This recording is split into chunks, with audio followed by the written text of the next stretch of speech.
नमस्कार दोस्तों, डेट है आज की 16 मार्च 2021 और स्वागत है आपका एटोरियल डिस्कशन में। 3 इश्यूज आज हम डिस्कस करेंगे। वैसे देखो यहाँ पे क्वेड का आर्टिकल है, लेकिन क्वेड की समिट की जो आउटकम है उसे हम कल ऑलरेडी डिस्कस कर चुके हैं। तो आज सबसे पहले हम आर्टिकल डिस्कस करेंगे हिंदू का ही, जॉब क्रंच एंड बढ़ती नेटिविज्म की टेंडेंसी से संबंधित। दूसरा आर्टिकल हम डिस्कस करेंगे सुप्रीम कोर्ट का लोकल बॉडी इलेक्शन से संबंधित एक आदेश आया है, क्या रिपरकशंस हैं। तीसरा आर्टिकल यहाँ पे हम डिस्कस करेंगे पोक्सो की लिमिटेशन से संबंधित। चलिए डिस्कशन स्टार्ट करते हैं। First important article job crunch यानी जॉब्स की कमी और बढ़ती हुई नेटिविज्म की टेंडेंसी से संबंधित है। नेटिविज्म मतलब नेटिव लोगों के इंटरेस्ट को प्रोटेक्ट करना, जो सन ऑफ द सॉइल हैं, धरती पुत्र, उनके इंटरेस्ट को प्रोटेक्ट करना एज कंपेरिजन टू इमिग्रेंट्स।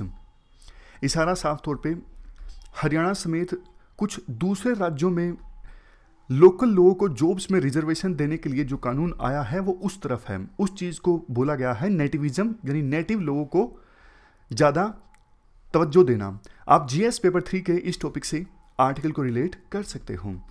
ये एस्पेक्ट्स हम कवर करेंगे इस आर्टिकल को डिस्कस करते वक्त। कंटेक्स्ट आपको पता है, हरियाणा सरकार ने लोकल लोगों को प्राइवेट जॉब्स में रिजर्वेशन देने के लिए कानून पास किया। देखो अभी हरियाणा में अनएम्प्लॉयमेंट रेट हमारे देश में सभी स्टेट्स में से हाईएस्ट है। 80% महिलाएं ऐसी हैं हरियाणा में जो जॉब करना चाहती हैं लेकिन उन्हें जॉब नहीं मिल पाती।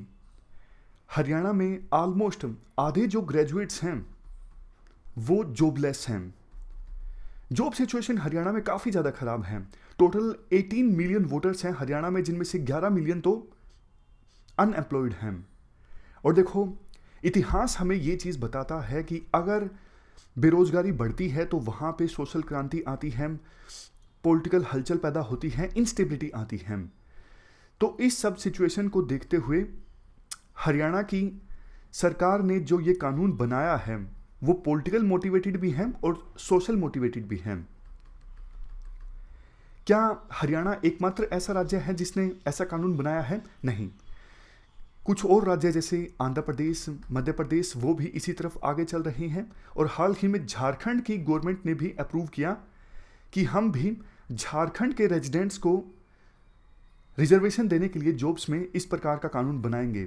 डीएमके तमिलनाडु में अभी आपको पता है इलेक्शंस होने वाले हैं, तो इलेक्शन से पहले डीएमके पार्टी ने ये वादा किया है कि हम तमिल्स को लोकल जॉब्स में रिजर्वेशन देने के लिए कानून बनाएंगे। कुछ और राज्य भी अब इसी डायरेक्शन में आगे बढ़ सकते हैं। देखो जॉब क्रिएशन कितना होगा ये सिर्फ स्टेट की इकोनॉमी पर डिपेंड नहीं करता, ये ओवरऑल इंडिया की इकोनॉमी पर डिपेंड करता है। मैं आपको एग्जांपल बताता हूं। मान लीजिए इंडिया की इकोनॉमी काफी तेजी से ग्रो कर रही है, तो अमेजोन वाले, वॉलमार्ट वाले सोचेंगे कि इंडिया में अभी इन्वेस्ट करने का फायदा है, इंडिया की इकोनॉमी तेजी से ग्रो कर रही है। तो वो ये सोच के इन्वेस्ट नहीं कर रहे कि हाँ हरियाणा में सिचुएशन कैसी है, पंजाब में कैसी है, वो ओवरऑल इंडिया की इकोनॉमी देख रही हैं। अब देखो ओवरऑल इंडिया की इकोनॉमी देखकर बाहर से इन्वेस्टमेंट आती है और जॉब्स जनरेट होती हैं, लेकिन ओवरऑल इंडिया की इकोनॉमी पर किसी स्टेट के चीफ मिनिस्टर का तो लिमिटेड कंट्रोल होता है। अब हरियाणा का पूरे देश की इकोनॉमी पे तो कंट्रोल है नहीं। हरियाणा का चीफ मिनिस्टर ज़्यादा से ज़्यादा हरियाणा की इकोनॉमी को कंट्रोल कर सकते हैं। तो फिर क्वेश्चन ये उठता है कि आखिरकार स्टेट गवर्नमेंट्स क्या करें। देखो होना ये चाहिए विभिन्न स्टेट्स आपस में कंपटीशन करें कि इन्वेस्टमेंट मैं लेके आऊँगा, हमारे स्टेट में मैं लेके आऊँगा, लेकिन ऐसा कम होता है। एग्जाम्पल दिया जाता है यूएसए का।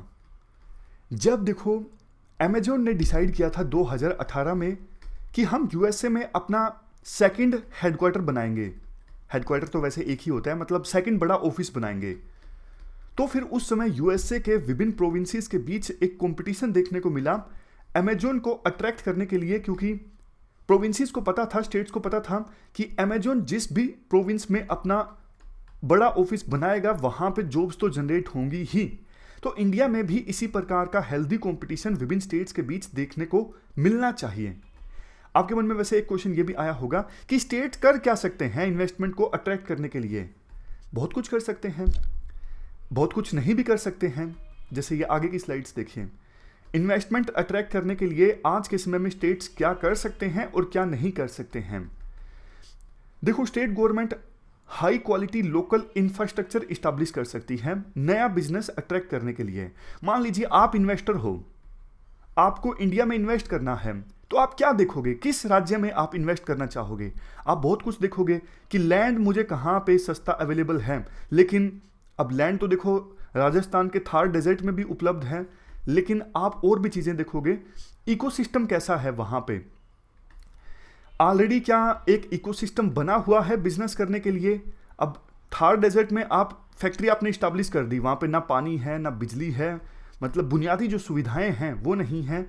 तो आप इकोसिस्टम देखोगे, इजी अवेलेबिलिटी ऑफ लैंड देखोगे, आप लॉजिस्टिक्स कहाँ पे अच्छे अवेलेबल हैं ताकि आप माल प्रोड्यूस करो, उसे कोरियर भी तो किया जा सके, मतलब एक स्थान से दूसरे स्थान पर आसानी से पहुंचाया जा सके। ये सब चीज़ें आप देखोगे। अगर देखो कोई भी स्टेट ये सब चीज़ें प्रोवाइड कर देता है, आसानी से लैंड उपलब्ध करवा देता है, इकोसिस्टम वहाँ पे ऑलरेडी डेवलप है, सप्लायर्स हैं, लॉजिस्टिक मैनेजमेंट वहाँ पे अच्छा है, और वो स्टेट अगर टैक्स इंसेंटिव भी अच्छा दे देता है, तो फिर जाहिर तौर पर आप उस स्टेट में इन्वेस्ट करना चाहोगे क्योंकि आपको बहुत सारे फायदे मिल रहे हैं। अब इसके बाद बारी आती है स्टेट्स क्या नहीं कर सकते हैं। देखो, स्किल्ड लेबर की बात है, कंपनीज ज़्यादा उस जगह पर इन्वेस्ट करना पसंद करती हैं जहां पे उन्हें स्किल्ड लेबर आसानी से मिल जाती है, ज़्यादा उन्हें मशक्क़त नहीं करनी पड़ती। अब हरियाणा का एग्जांपल लीजिए, 5 साल के लिए सरकार चुनी गई है, तो राइटर का व्यू ये है कि इतना जल्दी रातों रात वो जनता जिनमें स्किल नहीं है, वो यूथ जिनमें स्किल नहीं है, उनको स्किल्ड बनाना इतना आसान नहीं है। ये एक लॉन्ग टर्म प्रोसेस होती है। स्कूल एजुकेशन की क्वालिटी इंप्रूव करने से शुरुआत करनी पड़ती है, तो थोड़ा इसमें समय लग जाता है। तो एकदम से जो गवर्नमेंट 5 साल के लिए चुनी गई है ना, वो स्किल्ड लेबर अवेलेबल नहीं करवा सकती अपने लोकल प्लेस पर, ऐसा राइटर का मानना है कि पूरी एजुकेशन व्यवस्था इंप्रूव करने में समय लगता है। दूसरा, जीएसटी आने के बाद टैक्स इंसेंटिव प्रोवाइड करना भी अब स्टेट गवर्नमेंट के लिए मुश्किल हो गया है। इसके बाद आर्टिकल में एग्लोमरेशन इफेक्ट की बात की जाती है।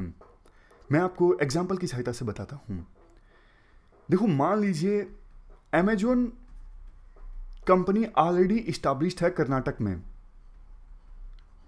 अब चूंकि अमेजोन कर्नाटक में इस्टेब्लिश्ड है, तो वहां पे सप्लायर्स हैं, अमेजोन से संबंधित टैलेंट है, एक इकोसिस्टम तैयार हो गया है अमेजोन के इस्टेब्लिश होने से।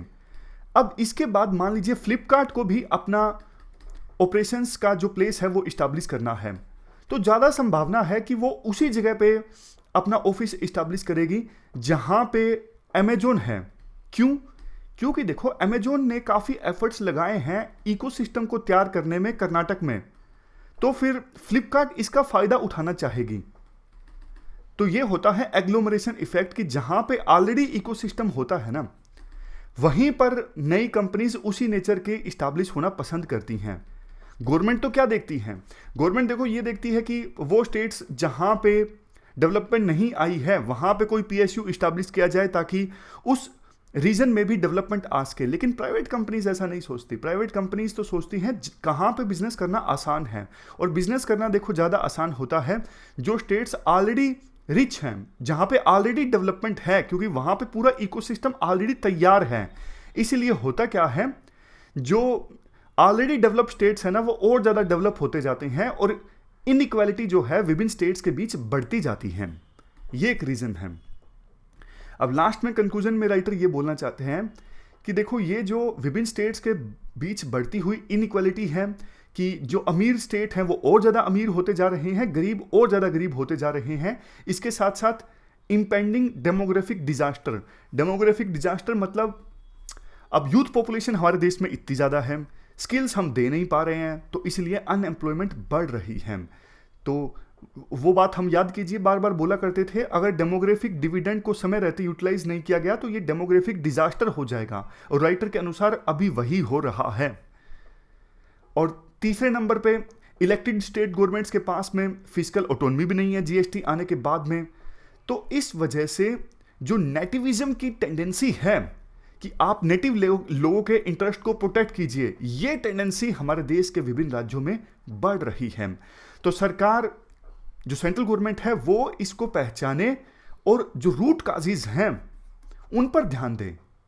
ये हमने पूरा आर्टिकल डिस्कस किया जॉब क्रंच एंड बढ़ती हुई नेटिविज्म की टेंडेंसी से संबंधित। चलते हैं आगे। Next article local body elections से संबंधित है। लोकल बॉडी इलेक्शंस मतलब जैसे पंचायती राज इंस्टीट्यूशंस के इलेक्शंस हैं या फिर म्यूनसिपैलिटीज़ के इलेक्शंस हैं।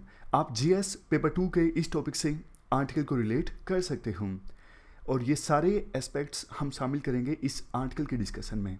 सबसे पहले बात करते हैं कंटेस्ट की। हाल ही में सुप्रीम कोर्ट ने एक आदेश दिया कि सीनियर सर्विंग ब्यूरोक्रेट्स को स्टेट इलेक्शन कमिश्नर के तौर पे ना अपॉइंट किया जाए। देखो, बेसिक्स की बात करते हैं। इलेक्शन कमीशन ऑफ इंडिया का काम है हमारे देश में लोकसभा के इलेक्शंस कंडक्ट करवाना या फिर स्टेट असेंबली के इलेक्शंस कंडक्ट करवाना। लोकल इलेक्शंस कौन कंडक्ट करवाता है? State election commission. ये आर्टिकल्स हैं लोकल बॉडी इलेक्शंस से संबंधित। आर्टिकल 243 के सेक्शन 1 में बात की गई है पंचायत के इलेक्शंस की और आर्टिकल 243 ZA में बात की गई है म्यूनसिपैलिटीज़ के इलेक्शंस की। इन इलेक्शंस को कंडक्ट करवाया जाता है स्टेट इलेक्शन कमीशन के द्वारा और स्टेट इलेक्शन कमिश्नर को अपॉइंट किया जाता है गवर्नर के द्वारा। आर्टिकल 243 के सेक्शन 2 कहता है स्टेट इलेक्शन कमिश्नर का टेन्योर, अपॉइंटमेंट ये सब तय हो सकती है स्टेट लेजिस्लेचर के द्वारा बनाए गए कानून के अनुसार। स्टेट इलेक्शन कमिश्नर को रिमूव किया जा सकता है, जैसे हाई कोर्ट के जज को रिमूव किया जाता है उसी हिसाब से, अन्यथा और किसी तरीके से स्टेट इलेक्शन कमिश्नर को उनके पद से रिमूव नहीं किया जा सकता। तो ये कुछ बेसिक्स की हमने बात की। इससे पहले कि हम स्टेट इलेक्शन कमीशन से संबंधित इश्यूज के बारे में डिस्कस करें, हम लोकल बॉडी इलेक्शंस में जो इशू आते हैं उनकी बात करते हैं। अक्सर देखो, आप देखते हो कि लोकल बॉडी इलेक्शंस जब होते हैं तो उनमें वायलेंस होता है और लोकल बॉडी इलेक्शंस में वार्ड्स का जो डिलिमिटेशन है वो बिल्कुल आर्बिट्ररी ढंग से होता है। डिलिमिटेशन मतलब जैसे वार्ड नंबर 1, वार्ड नंबर 2, इनकी बाउंड्रीज मनमाने ढंग से बदल दी जाती हैं। 2 वार्ड्स को मर्ज करके एक वार्ड बना दिया जाता है। कई बार ऐसा देखा जाता है कि ये सब रैशनैलिटी के आधार पर नहीं होता और वार्ड्स का रिजर्वेशन जो होता है उसमें भी काफ़ी ज़्यादा अनियमितताएं देखने को मिलती हैं, इरेगुलरिटीज देखने को मिलती हैं। अब देखो, लोकल बॉडी इलेक्शंस कितने ज़्यादा फ्री एंड फेयर होंगे वो इस बात पर भी डिपेंड करता है कि स्टेट इलेक्शन कमीशन कितना फ्री एंड फेयर है। अगर देखो, इलेक्शन कमीशन ऑफ इंडिया की तरह स्टेट इलेक्शन कमीशन काम करता है तो रिलेटिवली जो लोकल बॉडी इलेक्शंस हैं वो फ्री एंड फेयर कंडक्ट होते हैं। बट आरोप ये लगता है कि स्टेट इलेक्शन कमीशन उतने फ्री एंड फेयर होते नहीं हैं। क्यों? क्योंकि स्टेट गवर्नमेंट में जो सर्विंग सीनियर ब्यूरोक्रेट होते हैं उन्हीं को स्टेट इलेक्शन कमिश्नर के पद पर अपॉइंट कर दिया जाता है। अब सोच के देखिए, सरकार है, मान लीजिए हरियाणा का एग्जांपल लीजिए। हरियाणा में अभी बीजेपी की सरकार है, जेजेपी के साथ अलायंस है। तो इस सरकार में कोई सीनियर ब्यूरोक्रेट होगा और अगर वो सीएम के क्लोज हैं, सीएम के साथ अच्छे रिश्ते हैं, उसी ब्यूरोक्रेट को स्टेट इलेक्शन कमिश्नर बना दिया जाता है स्टेट इलेक्शन कमीशन को हेड करने के लिए।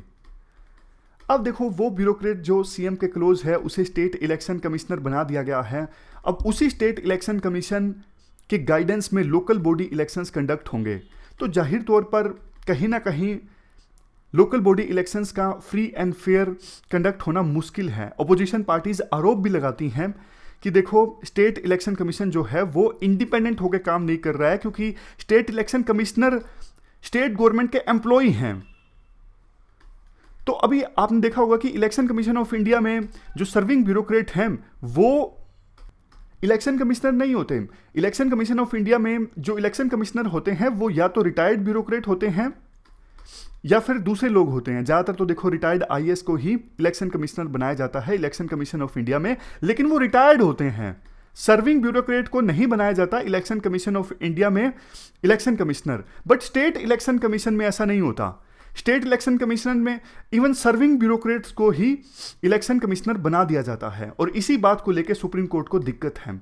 सुप्रीम कोर्ट ने हाल ही में कहा गोवा सरकार को कि आपने अपने स्टेट में जो लॉ सेक्रेटरी हैं उन्हीं को एडिशनल जिम्मेदारी दे दी है स्टेट इलेक्शन कमिश्नर की। ये तो संविधान के साथ एक बहुत बड़ा मजाक है।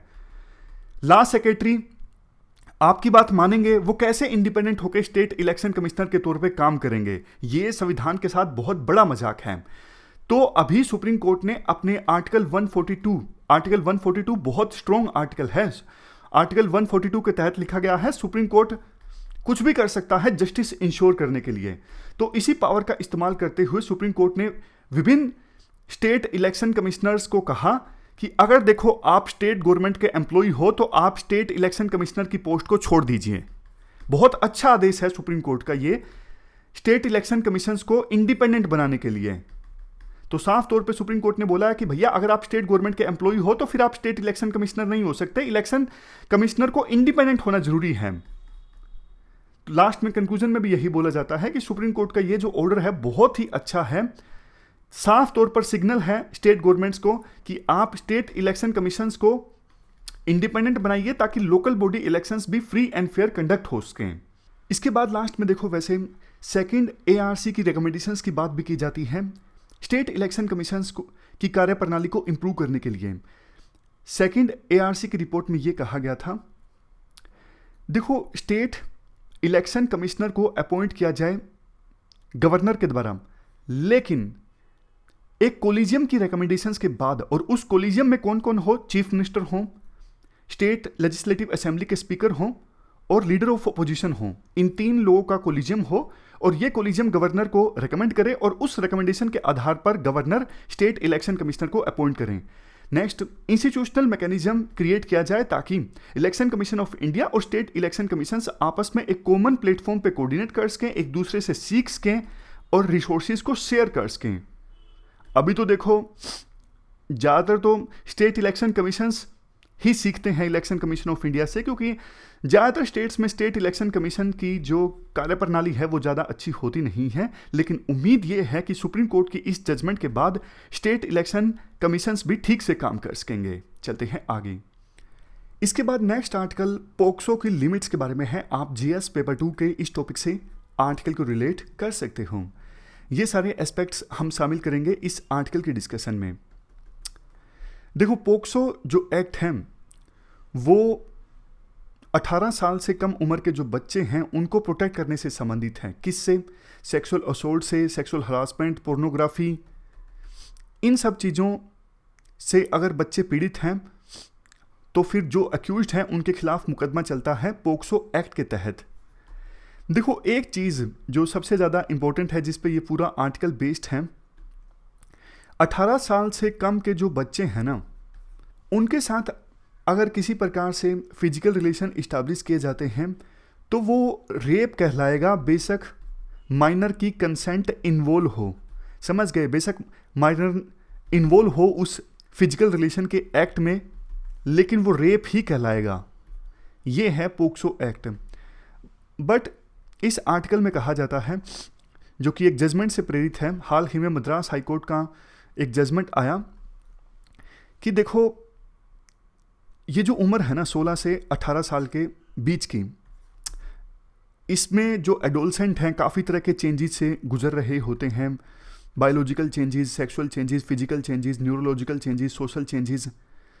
तो इसमें जैसे लड़का लड़की आपस में भाग गए, उन्होंने किसी प्रकार से रिलेशंस इस्टेब्लिश कर लिए कंसेंट के साथ, लेकिन बाद में जैसे लड़की के पेरेंट्स ने केस दर्ज करवा दिया तो फिर वो रेप का केस दर्ज होता है और इससे पूरी जो जिंदगी है वो तबाह हो सकती है। जबकि ये जो एक्ट था राइटर के अनुसार ये रोमांस का एक्ट था और ये केस तब्दील हो गया रेप में और एक्यूज्ड की पूरी जिंदगी इससे तबाह हो जाती है। तो इसलिए ये जो 16 से 18 साल के बीच की उम्र के जो केसेस सामने आते हैं इनको अलग तरह से ट्रीट किया जाए। बेशक आप सजा दो लेकिन रेप ना ट्रीट किया जाए, इसको ऐसा राइटर सजेस्ट करते हैं। इसके मिसयूज को प्रोटेक्ट करने के लिए आप एक चीज ये कर सकते हो, अगर लड़का और लड़की के बीच में एज डिफरेंस ज्यादा है, मान लीजिए लड़के की उम्र 24 साल है और लड़की की उम्र 16 साल है, तो एज डिफरेंस हो गया 6 साल। तो राइटर कहते हैं अगर 5 साल से ज़्यादा एज डिफरेंस है लड़के और लड़की के बीच में, तो फिर उसको पोक्सो एक्ट के तहत ही ट्रीट किया जा सकता है और पोक्सो एक्ट के तहत ही मुकदमा चल सकता है। इस प्रकार का प्रोविज़न लेजिस्लेचर कर सकते हैं, ऐसा मद्रास हाईकोर्ट के जज ने रिकमेंडेशन दिया और उसी को सपोर्ट कर रही हैं राइटर। देखो ये जो इशू है यूपीएससी पूछेगी, इसकी संभावना कम ही है। तो मेन तो राइटर यही कहना चाहते हैं कि मुकदमे काफ़ी ज़्यादा बढ़ रहे हैं रेप के, और उम्र होती है एक्यूज्ड से 16 से 18 के बीच में। चूंकि पोक्सो एक्ट में ये प्रोविज़न है कि 18 साल से कम उम्र के चाइल्ड के साथ में अगर फिजिकल रिलेशन से इस्टेब्लिश किए जाते हैं तो वो रेप कहलाएगा, बेशक उसमें कंसेंट इन्वॉल्व हो। लेकिन देखो आप 16 से 18 साल के बीच के एज के जो फिजिकल रिलेशंस हैं, रोमांस है, उसको अलग से ट्रीट कीजिए। तो ये पूरा आर्टिकल हमने डिस्कस किया पोक्सो एक्ट की लिमिटेशन से संबंधित। हमारी आज की इस डिस्कशन में इतना ही है। Thank you very much for discussion.